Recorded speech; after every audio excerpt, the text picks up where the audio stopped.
Hello नमस्कार, मी योगेश सोनवणे आपले स्वागत करीत आहे। आज आपण नवीन रेसिपी आणली, मुंबईची स्पेशल वाम मच्छी आणलेली आहे। ती बघा, तिला स्वतः चांगल्या 2 पाण्याने धुवून घेतली। तिला आज धुतल्यानंतर तिला हळद मीठ लावले। हळद मीठ लावल्यानंतर आपण तिला थोडं मॅग्नेट करू दिली। त्यानंतर गरम तेलामध्ये तिला चांगल्यापैकी थोडं गुलाबी होईपर्यंत तिला ब्राऊन करून घेतली। मच्छी चांगली कडकपैकी करून तळून घेतली आपण।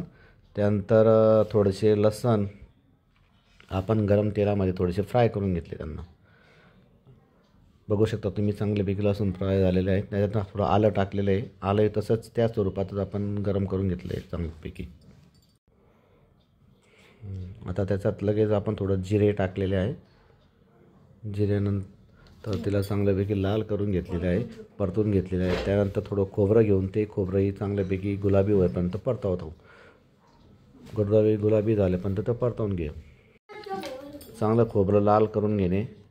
खोबरं बघा तुम्ही लाल झालं आहे चांगल्यापैकी। त्यानंतर गरम तेल कढईत ठेवलं होतं पहिल्यापासून। त्या तेलामध्ये आपले जे वाटण कढईत टाकायचे आणि ते चांगल्यापैकी परतावायचे। मसाला चांगला परतवून घेणे। त्याच्यामध्ये थोडा हिंग टाकायचा, थोडा हिंग टाकायचा। नंतर लाल मिरची 1 चम्मच, अर्धा चम्मच मसाला, टाकून घेणे। त्यानंतर ते जे तळलेले मच्छी होते आपली फ्राय झालेली मच्छी त्याच्यात टाकणे।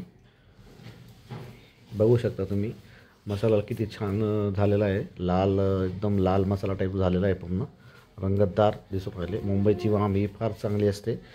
ही मच्छी सहसा लवकर मिळत नाही, पण मिळाली आणि थोडी महाग असते ती मच्छी, पण खाण्यासाठी चविष्ट और फार सुंदर असते ती।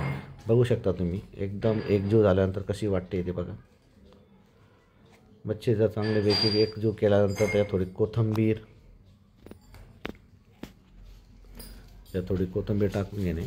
बघा तुम्ही कसा रंग चढला आहे।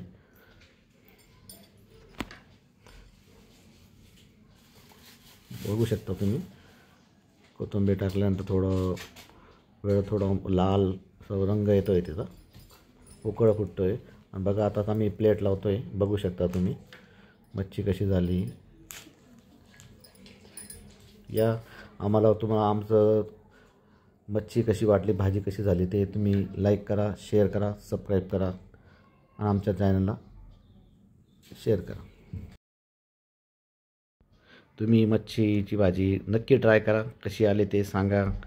बघू शकता तुम्ही मच्छीला चांगल्यापैकी लाल रंगात चढलेला आहे।